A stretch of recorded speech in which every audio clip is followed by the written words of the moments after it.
pemirsa sudah mendengar Son Horeg viral di mana-mana. Tadi berlagak seperti jadi operator Son Horeg ya. Udah cocok belum? Teman-teman udah pada dengar kan Son Horeg kan?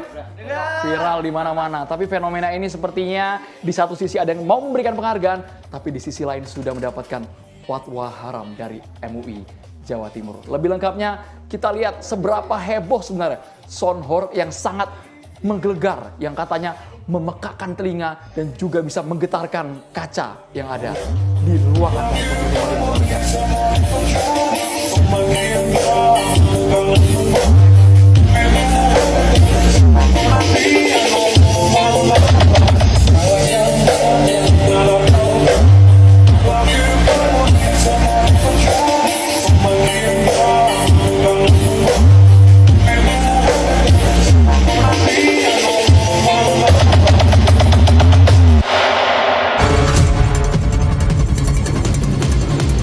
Son Horeg itu lebih banyak madorotnya daripada manfaatnya, sehingga ada kesimpulan bahwa hal tersebut haram secara syariat karena memang banyak unsur madorotnya tersebut. Luar negeri pinter-pinter dong gawe bom atom, dong gawe pesawat, dong gawe robot. Kini bangga halal haram.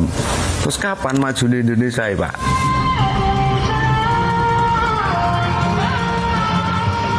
Saya juga sebagai operator ya Mas, saya yang ngalamin sendiri.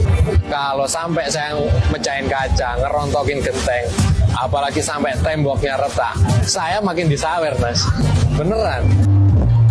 Sebenarnya kan nggak ada yang dirugikan, jadi nggak ada yang komplain sih sebenarnya. Yang komplain kan yang tempat jauh, misalnya orang anak-anak Jakarta yang sok SDM tinggi itu, yang pengen sok pinter itu, ngerti padahal nggak ngerti itu. Bangsai. Tadi saya Son Horeg rasa dihukumi haram. Wong-wong ini kebanteran mesti lunga. Sing nyerah ini berarti pancen seneng oh ya ngono pane kula.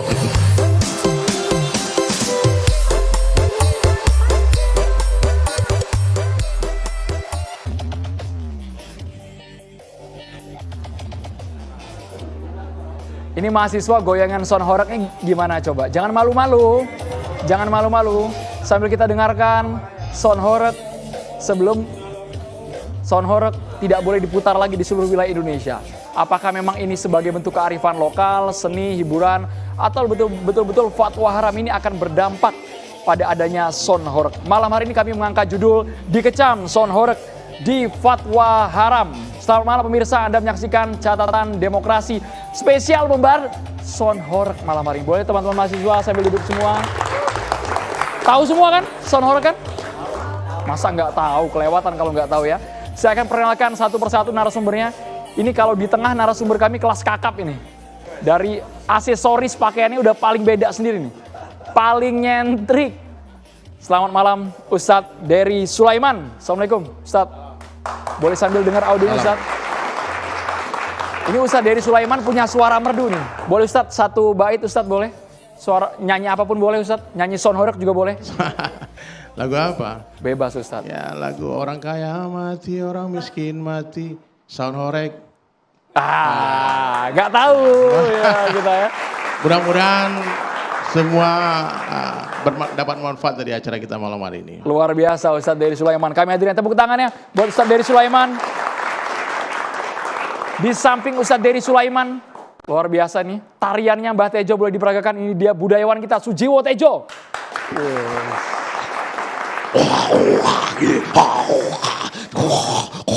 Wah, ngeri kan? Kayak suara Optimus Prime gitu ya tadi, mirip ya. Ini tokoh pewayangan kita malam hari ini. Kita juga menghadirkan, wah ini luar biasa namanya, jangan sampai salah, pengusaha Son Horeg, Mas David Stephen Laksamana Perwira Yuda. Selamat malam, salam Horeg. Salam Horeg. Panggilannya yang mana ini Mas? Stephen Laksamana? Biasanya David aja. Oh David aja Mas David. Suara Son Horegnya gimana Mas? Waduh kurang bisa saya. Wah, yang namanya pengusaha emang cuan yang penting ya. Kami juga menghadirkan ada Ketua Umum Barisan Kesatrian Nusantara. Assalamualaikum, Gus Robi, Waalaikumsalam, M. Robi, selamat Muklis. malam, Yai Sujiwo Tejo, Mas Dery. Terima kasih Selamat banyak. Ini jauh-jauh dari Jawa Timur datang ke Jakarta. Iya. Demi Son Horeg. Sampai restoran saya gara-gara Son Horeg ini yang asalnya tahu mercon saya ganti nih. Tahu horeg ya. Apresiasi ke teman-teman sound system soalnya. Tambah laris. Oh tambah berkah. Lo waris sekarang restoran saya Kampung Family itu. Luar di Kediri. biasa. Terima kasih banyak Gus Rowi datang Siap. jauh-jauh. Dari Jawa Timur kami juga menghadirkan ada spesialis THT Rumah Sakit Universitas. Jangan Jawa Timur, Pak. Oh bukan. Ini dari Universitas Indonesia. Yang tadi dari Jawa Timur, yang tadi dari Jakarta. Aman. Perhatikan ya, kalau ngomongin soal nama, sensitivitas telinganya luar biasa ini. Spesialis THT Rumah Sakit Universitas Indonesia. Dan juga konsultan telinga, Dr. Fikri Mirza Putranto. Assalamualaikum warahmatullahi wabarakatuh. Waalaikumsalam warahmatullahi wabarakatuh. Selamat malam. Dr. Fikri, Dr. Mirza panggilannya? Fikri boleh? Dr. Fikri, terima kasih banyak Dr. Fikri. Kami juga menghadirkan di sebelah kanan saya, kita akan dengarkan apa pertimbangannya MUI memberikan fatwa haram. Saya tadi sudah sempat ngeprint ada sekitar sebenarnya 17 halaman. Poinnya lengkap sekali, tapi alangkah baiknya nanti yang menjelaskan adalah Majelis Ulama Indonesia Jawa Timur. Assalamualaikum Pak Kiai Haji Ma'ruf Kozin, Ketua Fatwa MUI Jawa Timur. Assalamualaikum Pak Kiai. Waalaikumsalam warahmatullahi. Wah luar biasa nih. Nanti kita dengarkan argumen landasannya apa sehingga Son Horeg diberikan fatwa haram. Kami juga menghadirkan Wakil Gubernur Jawa Timur, Mas Emil Dardak yang nanti akan bergabung bersama kita via Zoom di Catatan Demokrasi. Kami juga mengucapkan luar biasa terima kasih yang memberikan karya baju ini, BHS. Tepuk tangan teman-teman buat BHS. Saya boleh langsung ke pengusahanya Son Horeg, Mas David. Melihat fenomena Son Horeg yang sudah ada, jelas permintaannya tinggi sekali. Tapi ketika saat ini muncul fatwa dari MUI, tanggapan Son Horeg sebagai pengusaha bagaimana, Mas David? Ya tanggapan kami dari pengusaha Son Horeg, kami tetap menghormati lah apa yang menjadi keputusan atau fatwa daripada MUI. Tapi tidak kalah pentingnya di situ ada dua unsur yang menurut kami bisa kita hilangkan. Dalam artian dua unsur tersebut ada unsur mengganggu dan unsur yang kedua di situ ada unsur merusak. Kalau unsur merusak pasti bisa kita hilangkan. Tapi untuk unsur mengganggu mungkin hanya bisa kita sedikit gitu loh, sedikit kita kurangi. Kalau untuk unsur mengganggu. Mas David bisa kasih gambaran, mungkin ada masyarakat yang di luar Jawa Timur khususnya mereka masih meraba-raba Son Horeg apa ya, meskipun sudah viral di media sosial, tapi kasih gambaran Son Horeg. Ada sound, ada horeg, ada speaker raksasa, sound system. Apa mas sebenarnya Son Horeg itu mas?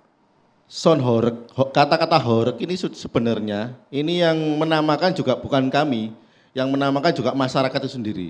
Jadi perkembangan Son Horeg ini bisa dibilang mulai tahun 2014. Ya tahun-tahun sebelumnya sudah ada, cuman untuk volume belum sampai maksimal seperti tahun 2014 sampai sekarang.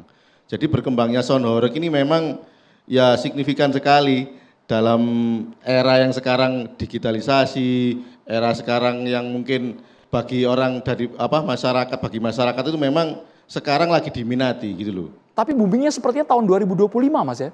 Oh enggak, boomingnya itu Son Sudah Horeg. lama sebenarnya? Son Horeg itu boomingnya mulai tahun 2014 sebenarnya. Cuman untuk konsumsi di media sosial bisa dikatakan setelah COVID itu baru booming. Memang pakai mobil, pakai truk, ada juga yang di panggung. Oh iya. Dari dulu formatnya memang seperti ini, yang kita Iya. tampilkan gambar ini. Iya, memang formatnya dari dulu seperti ini. Dulu volumenya mungkin kecil, sekarang tambah lebar. Tapi kalau saya bilang Son Horeg ini sudah maksimal sekarang. Karena kan kondisi jalan di Indonesia kan tidak bertambah lebar tapi bertambah sempit. Jadi untuk volume daripada Son Horeg ini sudah maksimal sekarang. Pangsa pasarnya siapa saja mas ini mas? Sekarang masyarakat menengah ke bawah lah bisa dikatakan seperti itu. Karena ini menjadi hiburan yang murah bagi masyarakat. Ininya seperti itu. Ini sepaket mas, ada sound system, ada yang joget-joget, ini satu paket atau beda sebenarnya mas? Tidak, jadi perlu dipahami di garis besar, kami ini hanya penyedia jasa di sound systemnya. Untuk paket dari mungkin dancer atau penari, ini dari masyarakat itu sendiri. Kami hanya pure menyediakan sound system. Mungkin seperti itu. Oke, jadi lighting itu semua di luar cukup suara saja mas ya? Lighting dari kami, sound system itu dari kami. Untuk yang penari di belakang itu dari masyarakat. Perputaran uangnya berapa Mas? Kita buka-bukaan aja malam hari ini di Carta Demokrasi. Ya satu event itu kalau untuk lokal ya, yang deket-deket aja mungkin di angka 20 sampai 35 juta. Satu kali event. Itu durasi berapa lama? Durasinya 2 hari, bisa dikatakan durasinya 15 jam. Jadi waktu hari pertama itu mungkin 7 jam, hari kedua bisa 8 jam. Oke. Betul ada yang sampai 100 juta?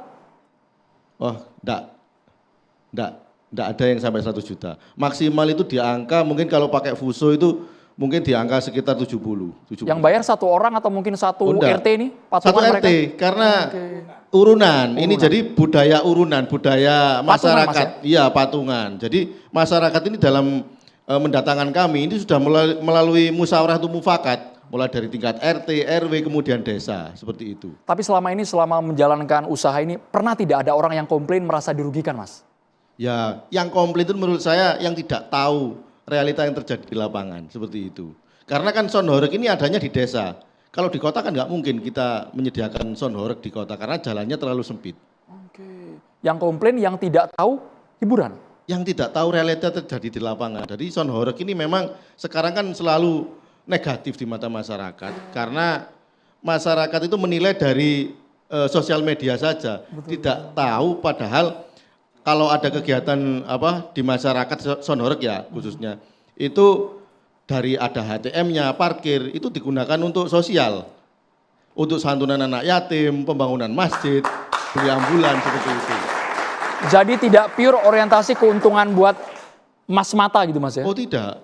Bahkan kami sering mengadakan acara-acara, kami diundang oleh masyarakat, pure memang hasilnya dari HTM dan parkir itu kita peruntukkan untuk kegiatan sosial. Mas Devi, tapi sorry kan di desa ada yang orang tua ya Mas ya, lansia, mungkin ada yang bayi, masih mereka merasa terganggu gak ketika sound horeg-nya melintas Mas? Nah ini kan masyarakat sendiri sudah melalui itu tadi, sudah melalui musyawarah untuk mufakat.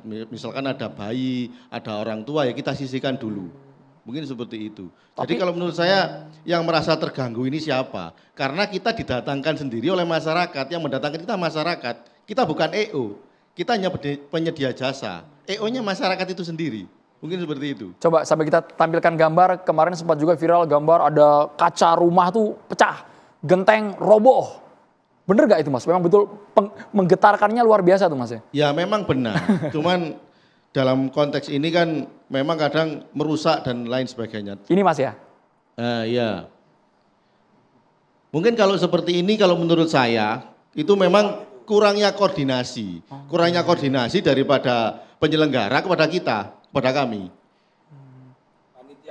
Panitia lokal ini yang kurang koordinasi dengan kita. Karena misalkan ada fasum, itu di 4 meter misalkan, kita harus bawanya ya nggak boleh lebih dari 4 meter, seharusnya kan seperti itu, sosialisasi yang penting dan koordinasi. Oke Mbah Tejo komentar lu Mbah sebelum saya ke MUI, Mbah Tejo boleh Mbah melihat fenomena ini Mbah sebagai budayawan, Mbah Tejo. Mbah Tejo? Pertanyaan gue Andrew justru, apakah yang mengganggu itu cuman sound horeg?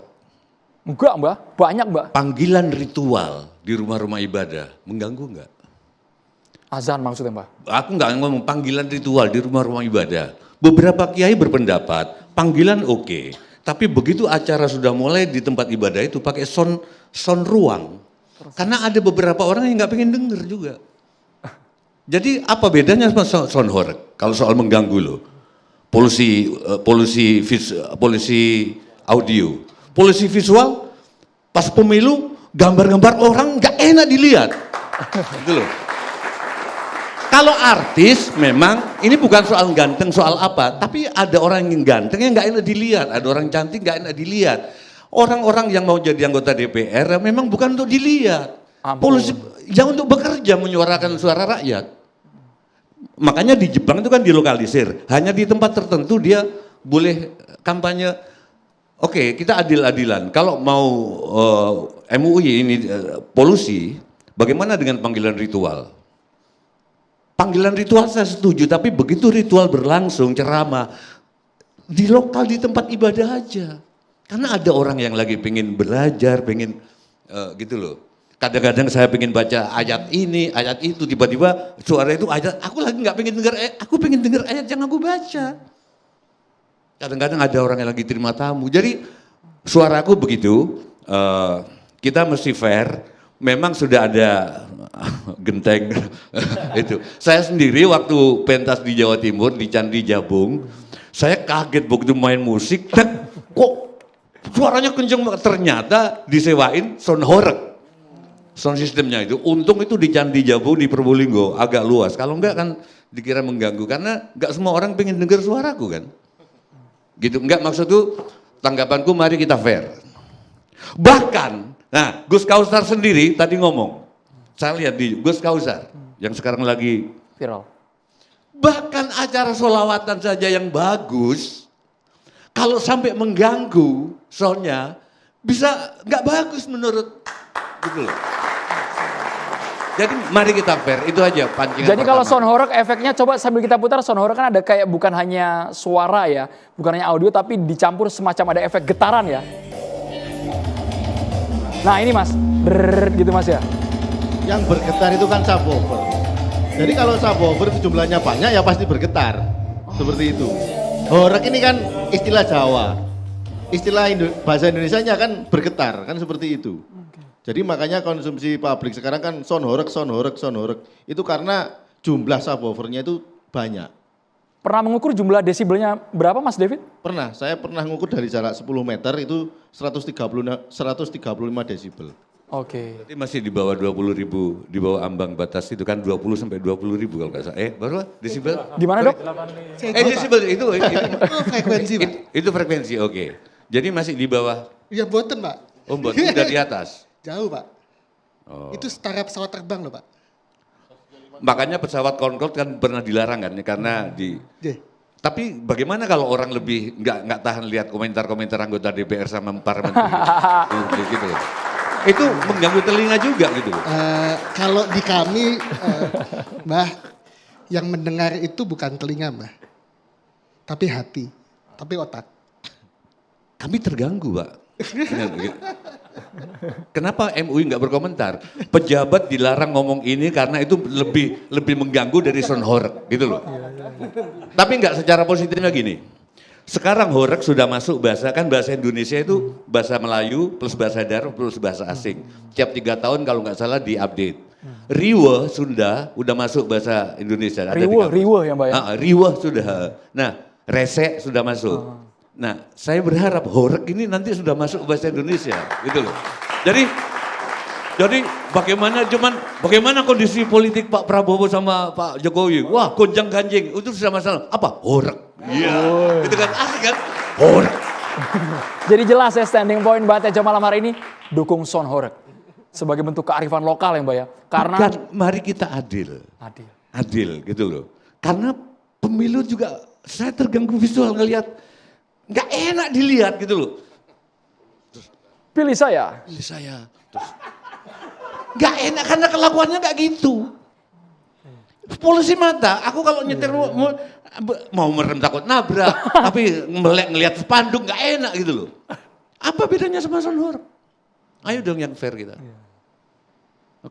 Oke, itu pertimbangan yang mungkin bisa diulas nanti sama